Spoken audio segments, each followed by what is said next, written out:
Sir ಆಮೇಲೆ ನೀವು stomach ರಿಫ್ಲೆಕ್ಸಿಗೆ ಎರಡು ಕೈಯಲ್ಲಿ ಸ್ಕೈ ಬ್ಲೂ ಹಾಕಿ ಅಂತ ಹೇಳಿದ್ರೆ ಸ್ಟಮಕ್ ಪೇನಿಗೆ ಅಂತ ಹೇಳಿ ಅಂತ. ಹ್ಮ್ ನನ್ಗೆ ಸರ್ಜರಿ ಆಗಿದೆ ಸರ್, 2 ಮಂತ್ಸ್ ಆಯ್ತು ಹ್ಮ್ ಒಂದು ಹ್ಮ್ ಸರ್ಜರಿ, ಹ್ಮ್ ಮೇಜರ್ ಸರ್ಜರಿ ಆಗಿ. ಹ್ಮ್ ಹ್ಮ್ ಸೊ ಅದ್ರಲ್ಲಿಂದ ಏನಾಗಿದೆ ಅಂದ್ರೆ ಅದೆಲ್ಲ ಮುಗಿದ್ರ ಮೇಲೆ ನನಗೆ ನೋವು ಇರ್ಲಿಲ್ಲ. ಆ ಸರ್ಜರಿ ಹ್ಮ್ ಹ್ಮ್ ಟೈಮಲ್ಲಿ ಹೆಂಗ್ ಪೇನ್ ಹ್ಮ್ ಹ್ಮ್ ಆಗತ್ತಲ್ಲ ಆ ತರ ಪೇನ್ ಮತ್ತೆ ಹ್ಮ್ ಹ್ಮ್ ಇವಾಗ ಇರ್ಲಿಲ್ಲ. ಇದ್ದಕ್ಕಿದ್ದಂಗ್ ಹ್ಮ್ ಸಡನ್ ಹ್ಮ್ ಆಗಿ ಯಾವ ಫುಡ್ ಅಲ್ಲಾಗ್ಲಿ ಯಾವುದೇ ವ್ಯತ್ಯಾಸನೂ ಇಲ್ಲ. ಬಾಡಿ ಸ್ವಲ್ಪ ಹೀಟ್ ಇದೆ ಅದ್ ಬಿಟ್ರೆ ಹ್ಮ್ ಬೇರೆ ಹ್ಮ್ ಯಾವ ಸಿಂಪ್ಟಮ್ಸು ಇರ್ಲಿಲ್ಲ. ಇದ್ದಕ್ಕಿದ್ದಂಗೆ ತುಂಬಾ ಪೇನ್, ಅಂದ್ರೆ ಸರ್ಜರಿ ಆದಾಗ ಆ ಕಡೆ ಈ ಕಡೆ ಹೊರಲಾಡಕ್ ಆಗಲ್ವಲ್ಲ ಆ ತರ ಪೇನ್ ಆಗಕ್ ಸ್ಟಾರ್ಟ್ ಆಯ್ತು. ಹ್ಮ್ ಹ್ಮ್ ಹ್ಮ್ ಹೋಲ್ ಬಾಡಿ, ಅಲ್ಲ ಸಾರಿ, ಹ್ಮ್ ಹೋಲ್ ಸ್ಟಮಕ್ ರೀಜನ್. ಹ್ಮ್ ಹ್ಮ್ ಸೊ ಸುಮ್ನೆ ಸ್ಕ್ರಾಲ್ ಮಾಡ್ಬೇಕಾದ್ರೆ ಈಗ ಹೊಸ್ದಾಗ್ ಹಾಕಿದೀರಾ ಸರ್ ಅದನ್ನ? ಅದು ಆಕ್ಚುಲಿ ಕ್ಲಾಸ್ ಅಲ್ಲಿ ಮುಗ್ದೋಗಿತ್ತು, ಬಟ್ ಅದಷ್ಟನ್ನೇ ಹಾಕಿದ್ರಿ. ನಾನೇನ್ ಮಾಡ್ದೆ, ನನ್ ಫ್ರೆಂಡ್ ಒಬ್ಳು ಹಂಗೆ ಹೇಳಿದ್ರು, ಹ್ಮ್ ಹಚ್ಕೊಂಡ್ಬಿಡು ಸ್ಟಮಕ್ ರಿಫ್ಲೆಕ್ಸಿಗೆ ಅಂತ. ಅದು ಹ್ಮ್ ಹ್ಮ್ ಏನ್ ಮಾಡ್ದೆ, ಅದಕ್ಕೆ ಹಚ್ಚಿದ್ದೆ ನಾನು ಲೆಫ್ಟ್ ಸೈಡಿಗೆ ಮಾತ್ರ ಹಾಕಿದ್ದೆ. ನೀವು ಎರಡು ಸೈಡ್ ಹಾಕಿ ಅಂತ ನೆಕ್ಸ್ಟ್ ಡೇನೆ ನಾನು ನೋಡಿದಾಗ ಅದು ಹೇಳಿದ್ರಿ. ಸೊ ನಾನು ಹಾಕ್ದೆ ಅವತ್ತು. ನೆಕ್ಸ್ಟ್ ಅವತ್ ಹಾಕಿದ ದಿನದಿಂದ ನೋವೇ ಇಲ್ಲ ಸರ್, ಕಂಪ್ಲೀಟ್ ಸ್ಟಮಕ್ ರಿಲ್ಯಾಕ್ಸ್ ಆಗ್ಬಿಟ್ಟಿದೆ. ಯಾವ ಕಲರ್ ಹಾಕಿದ್ರಿ? Sky blue colour. ಸ್ಕೈ ಇದು ಬ್ಲೂ. ಈ ಭಾಗಕ್ಕೆ, ಹಲ್ದಿ. ಎರಡು ಕೈಗೆ ಹಾಕಿ ಅಂತ ಹೇಳಿದ್ರಿ. ಒಂದ್ ಕೈಗೆ ಹಾಕಿದಾಗ ನನಗೆ ಕಮ್ಮಿ ಆಗಿತ್ತು, ಬಟ್ ಸಮ್ ಪಾಯಿಂಟ್ ಎಲ್ಲೋ ಇದೆ ಅನ್ನೋ ತರಾನೇ ಫೀಲ್ ಇತ್ತು. ಸೆಕೆಂಡ್ ಡೇಗೆ ಹಾಕಿದೆ ಸರ್, ಮೂರನೇ ದಿನ ಅಷ್ಟೊತ್ತಿಗೆ ಅಲ್ಲಿ ಪೇಯ್ನೇ ಇಲ್ಲ ನಂಗೆ. ನೆಕ್ಸ್ಟ್ ಡೇಗೆ ನಂಗೆ ಪೇಯ್ನೇ ಇಲ್ಲ. ಬೆಸ್ಟ್ ಆ ತರ ಆಯ್ತು. ಬೆಸ್ಟ್ ಆ, ಆಗಿ ಕಲರ್ ಕೂಡ ಬೆಸ್ಟ್ ಆಗಿ ವರ್ಕ್ ಆಗುತ್ತೆ. ಹಾಗಾಗಿ ಕಲರ್ ಥೆರಪಿನ ನಾವು 25 ದಿನದ ತರಗತಿಯನ್ನು ಹೇಳ್ಕೊಟ್ಟಿದ್ದೇನೆ. ಅಪ್ಪಪ್ಪ 2 25 ಅಲ್ಲ ತಿಂಗಳು ಸರ್, ಇನ್ನೂ ಮಾಡಿದ್ದೀನಿ ಕಲರ್ ಜಾಸ್ತಿ ಇದೆ ಥೆರಪಿ. ಸರ್. ಆಕ್ಚುಲಿ 34 ಕ್ಲಾಸಸ್ ಏನೋ ಆಗಿದೆ ಅದು.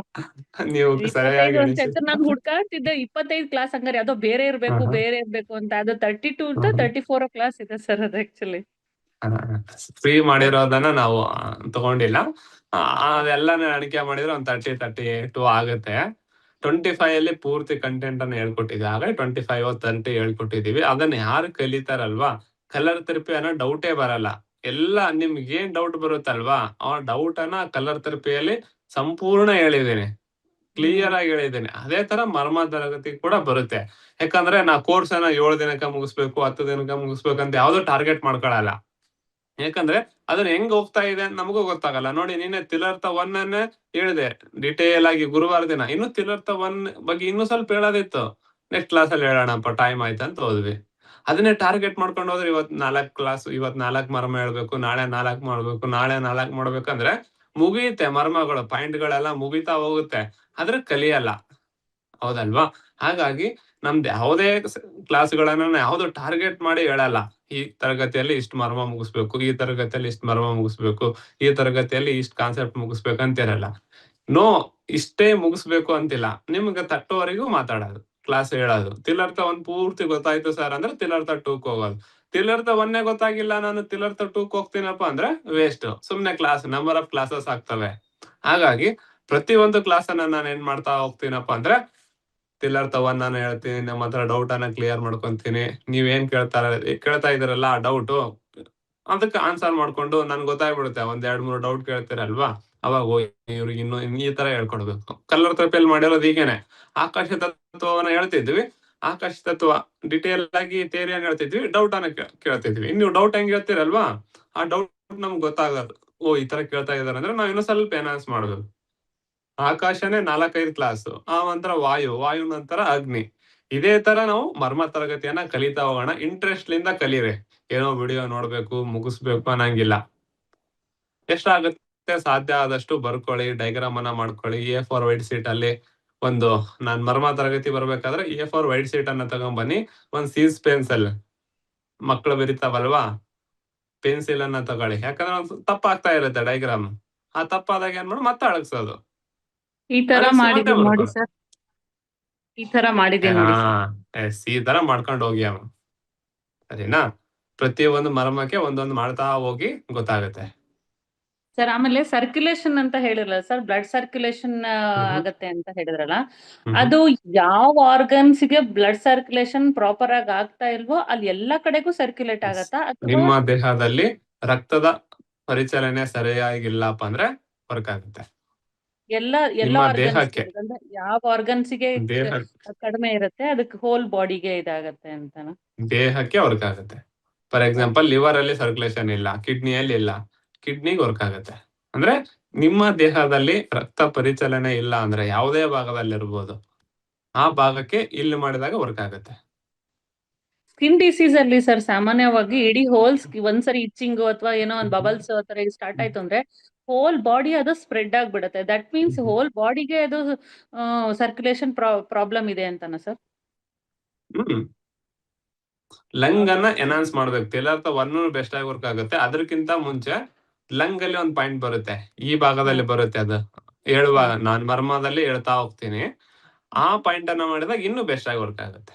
ಯಾಕಂದ್ರೆ ನಮ್ ತಾಯಿಗೆ ಅವ್ರಿಗೆ ಸ್ಕಿನ್ ಇಚಿಂಗ್ ಇದೆ ಸರ್. ಅದು ಏನಾಗಿದೆ ಕಪ್ಪು ಕಲೆಗಳ ತರ ಆಗ್ಬಿಟ್ಟಿದೆ. ಅವ್ರು ಎಲ್ಲಿ ತುರಿಸ್ತಾರೆ ಅಲ್ಲಿ ಕಪ್ಪು ಕಲೆ ಆಗ್ಬಿಟ್ಟಿದೆ. ಸೊ ಅವರಿಗೆ ಇದು ಸಾಕಾಗತ್ತಾ ಸರ್? ಅವ್ರಿಗಂದ್ರ ತಿಲಾರ್ಥ ಹೋಲ್ ಒನ್ ಅನ್ನ ಬಾಡಿ ಮಾಡಿ ಹಾ ತಿಲಾರ್ಥ ಒನ್ ಅನ್ನ ಮಾಡಿ, ನೆಕ್ಸ್ಟ್ ತಿಲಾರ್ಥ 2, ಬ್ರಹ್ಮ, ಶಂಖ, ಮತ್ತೆ ಲಂಗ್ ಅಲ್ಲಿ ಬರ್ತವೆ, ಸ್ಟಮಕ್ ಅಲ್ಲಿ ಬರ್ತವೆ ಪಾಯಿಂಟ್ ಗಳನ್ನ ಹೇಳ್ತಾ ಹೋಗ್ತೇನಲ್ವಾ, ಅದನ್ನ ಪ್ರತಿ ವಾರ ಹೇಳಿದಾಗ ಅದನ್ನ ಮಾಡಿ. ಈ ಒಮ್ಮೆಲೆಗೆ ನಿಮ್ಗೆ 4-5 ಮರ್ಮ ಹೇಳ್ಕೊಟ್ರೆ ಮಾಡಕ್ ಅನುಕೂಲ ಆಗಲ್ಲ. ಈ ತಿಲಾರ್ಥ 1 ಹೇಳಿದೀನಿ, ನೆಕ್ಸ್ಟ್ ತಿಲಾರ್ಥ 2 ಹೇಳ್ತೀನಿ, ನೆಕ್ಸ್ಟ್ ಕರುಣ ಮಿತ್ರ ಹೇಳ್ತೀನಿ. ಎದೆಯಲ್ಲಿ ಒಂದಿಷ್ಟು ಪಾಯಿಂಟ್ ಬರ್ತವೆ, ಸ್ಟಮಕ್ ಅಲ್ಲಿ ಒಂದಿಷ್ಟು ಪಾಯಿಂಟ್ ಬರ್ತವೆ, ಕಾಲಲ್ಲಿ ಬರ್ತವೆ. ನಾನು ಹೇಳಿರೋದು ನಿಮ್ ಸಿಂಪ್ಟಮ್ಸ್ ಗೆ ಅನುಕೂಲ ಆಗ್ತಾ ಇದೆ, ಮ್ಯಾಚ್ ಆಗ್ತಾ ಇದೆ ಅಂದ್ರೆ ಧೈರ್ಯದಿಂದ ಮಾಡಿ, ಏನು ತೊಂದ್ರೆ ಆಗಲ್ಲ. ಮಾಡ್ತಾ ಬನ್ನಿ. ಪ್ರತಿ ಕ್ಲಾಸ್ ಅಲ್ಲಿ 2-3 ಪಾಯಿಂಟ್ ಅನ್ನ ಕಲಿತಾ ಹೋಗ್ತೀರಿ, ಏನೋ ಹೊಸ ಅದನ್ನ ಯಾರಿಗೆ ಡಿಸೀಸ್ ಇರುತ್ತಲ್ವಾ ಟ್ರೈ ಮಾಡಿ, ವರ್ಕ್ ಆಗುತ್ತೆ. ಸರ್ ನನ್ನ ಪ್ರಶ್ನೆ, PCOD ಕ್ಲಾಸ್ ಕಂಪ್ಲೀಟ್ ಆಯ್ತಾ ಸರ್? ಇನ್ನೂ ಕ್ಲಾಸ್ ಇದೆಯಾ? PCOD ಆಲ್ಮೋಸ್ಟ್ ಮುಗಿದಿದೆ. ಅಂದ್ರೆ ಅದರಲ್ಲಿ ಕನ್ಕ್ಲೂಷನ್ ಆಗಿಲ್ಲ ಅಂತ ಅನ್ನಿಸ್ತು ಸರ್. ಅದ್ರ ಲಾಸ್ಟ್ ಏನಿದೆ ವಿಡಿಯೋದಲ್ಲಿ ಏನಿದೆ ಅಂದ್ರೆ ಇನ್ನು? ಈಗ ಪಾಯಿಂಟ್ಸ್ ಗಳು ಹೇಳಿದೀರಾ, ನಾವ್ ಅದನ್ನ ಅಪ್ಲೈ ಮಾಡಿದೀನಿ. ಕನ್ಕ್ಲೂಷನ್ ಬಂದಿಲ್ಲ ಸರ್ ಅದ್ರೊಳಗಡೆ. ನನಗೆ ಅನ್ಸ್ತು ಹಂಗೆ, ಅದಕ್ಕೆ ನಾನು ಅದನ್ನ ಕೇಳ್ಕೊಳ್ಳೋಣ ಅಂತ ಅನ್ಕೊಂಡೆ. ಇಲ್ಲ, ಇನ್ನು ಯಾಕಂದ್ರೆ ಈ ನೀವು ತರ ಹೇಳಿದ್ರ ಸರಿ ಹ್ಮ್. ಮಾಡೋಣ, ಹಂಗೇನ್ ತೊಂದ್ರೆ ಇಲ್ಲ. PCOD ಈ ಪಾರ್ಟ್ ಅನ್ನು ಇನ್ನು ಮುಂದುವರಿಸಿದ್ರೆ ಅದನ್ನ ಈ ತರ ಮಾಡಿ ಅಂತ ಹೇಳಿದ್ರೆ ಮಾಡ್ಬೋದು. ಇನ್ನು ಇದು ಗೊತ್ತಾಗಿಲ್ಲ ನನಗೆ, ಈ ಕಂಟಿನ್ಯೂಟಿ ಇಲ್ಲಿಂದ ಈ ತರ ತಗೊಂಡೋಗಿ ಅಂದ್ರೆ ಮಾಡ್ಕೊಡ್ತೇವೆ. ಸರ್ ನೀವ್ ಎಂತ ಮಾಡಿದ್ರಿ ಅಂತ ಹೇಳಿದ್ರೆ, ಪಾಯಿಂಟ್ಸ್ ನ ಐಡೆಂಟಿಫೈ ಮಾಡಕ್ಕೆ, ಹೀಟ್ ಇಂದ ಆಗಿದ್ಯಾ, ಕೋಲ್ಡ್ ಇಂದ ಆಗಿದ್ಯಾ, ಅದಕ್ಕೆ ನೀವು ಯಾವ್ಯಾವ ಪಾಯಿಂಟ್ಸ್ ನ ನೀವು ಟಚ್ ಮಾಡ್ಬೇಕು ಅಥವಾ ಅದನ್ನ ಐಡೆಂಟಿಫೈ ಮಾಡ್ಬೇಕು ಅಂತ ಹೇಳಿದ್ರ. ಅದು ಹಿಂಗ್ ಮಾಡಿದ್ರೆ ಹಿಂಗಾಗತ್ತೆ. ಈಗ ಹೇಳಿದ್ರಲ್ಲ ಸರ್ ಇವತ್ತು ನಿನ್ನೆ ಕ್ಲಾಸ್ ಅಲ್ಲಿ, ಇದು ಮರ್ಮದಲ್ಲಿ ಎಲ್ಲಾ ಎಕ್ಸ್ಪ್ಲನೇಷನ್ ಮಾಡಿ ಕೊನೆಗೆ ಈ ತರ ಮಾಡಿ ಅನ್ನೋದನ್ನ ತೋರ್ಸಿದ್ರಲ್ವಾ, ಹಂಗೆ ಅಂದ್ರೆ ಇವತ್ ಈ ತರ ಆಗಿದೆ. ಸೊ ಹಂಗೆ ಅದಕ್ಕೋಸ್ಕರವಾಗಿ ಹೀಟ್ ಇಂದ ಆಗಿರೋದ್ರಿಂದ, ಕೋಲ್ಡ್ ಇಂದ ಆಗಿರೋದ್ರಿಂದ ನೀವು ಇದನ್ನ ಹೆಚ್ಚ್ ಮಾಡಿದ್ರೆ ಹೀಟ್ ಇಂದ ಇಂಪ್ರೂವ್ ಆಗತ್ತೆ, ಇದನ್ನ ಹೆಚ್ಚ್ ಮಾಡಿದ್ರೆ ಕೋಲ್ಡ್ ಇಂದ ಇಂಪ್ರೂವ್ ಆಗುತ್ತೆ ಅಂದ್ರೆ ಅಂದ್ರೆ ಕ್ಲಾಸ್ ಕನ್ಕ್ಲೂಷನ್ ಆಯ್ತು ಅನ್ನೋ ಫೀಲ್ ಇಲ್ಲ ಸರ್ ಅದ್ರಲ್ಲಿ. ಇನ್ನು ಕಂಟಿನ್ಯೂ ಇದೆ ಅನ್ನೋ ತರ ಇದೆ ಕ್ಲಾಸ್ ಅಟೆಂಡ್ ಮಾಡಿದ್ರು.